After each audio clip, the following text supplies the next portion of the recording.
Hi, my name's Gabe Fletcher. I'm the brewer and founder of Anchorage Brewing Company.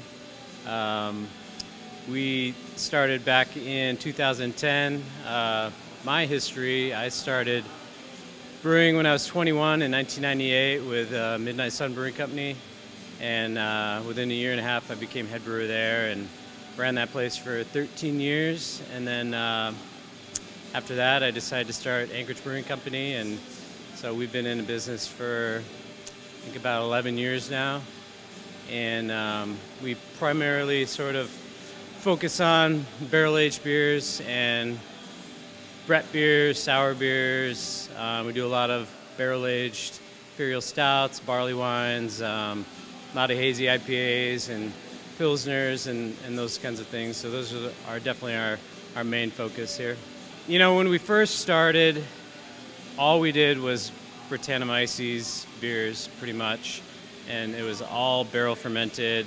I think we were the first 100% Brett brewery in the U.S. at the time in 2010 when we opened, and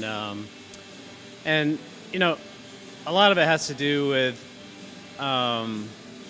just the change in, you know, what people want, and you know, people stop wanting the big 750 ml bottles of Saison and those kinds of things, and so, you know, we had to move with the trends, but at the same time we were still brewing the beers that we wanted to brew. So so we still stayed true to ourselves in, you know, any kind of trend that we are being a part of.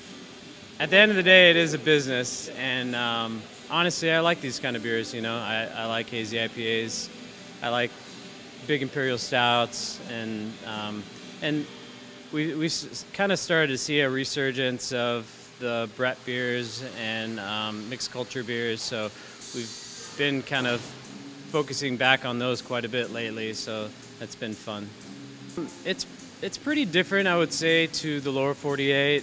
I would say we're maybe behind a little bit, just because we're so disconnected from everything that's happening down south. But a lot of the breweries around here do really well, and they definitely stay with the trends. And I feel like Alaskans always have that sort of adventurous spirit, and they always, you know, try to put out a really good product.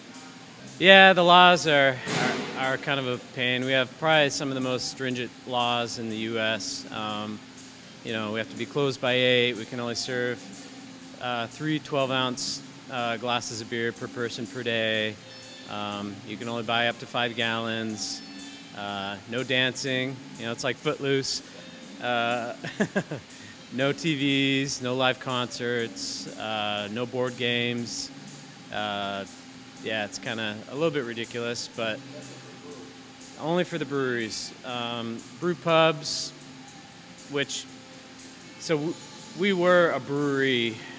We had a brewery license for a long while, and I just kind of got sick of the restraints, so we went out and we bought a full liquor license. So now technically we are considered a brew pub under law. We still operate the same. We have a full liquor license, but we don't sell, you know, whiskey or anything over our bar. We still sell just our beer, and yeah, we can do whatever we want now, pretty much. You know, we could stay up until 2 in the morning if we want. We don't do that though. We can have live music. We can basically, all those laws that were set go away with that liquor license. But you know, it's at the cost of, you know, almost $300,000. So it's a little bit ridiculous, but you got to pay to play, I guess. You know. Hey, we are mostly local driven.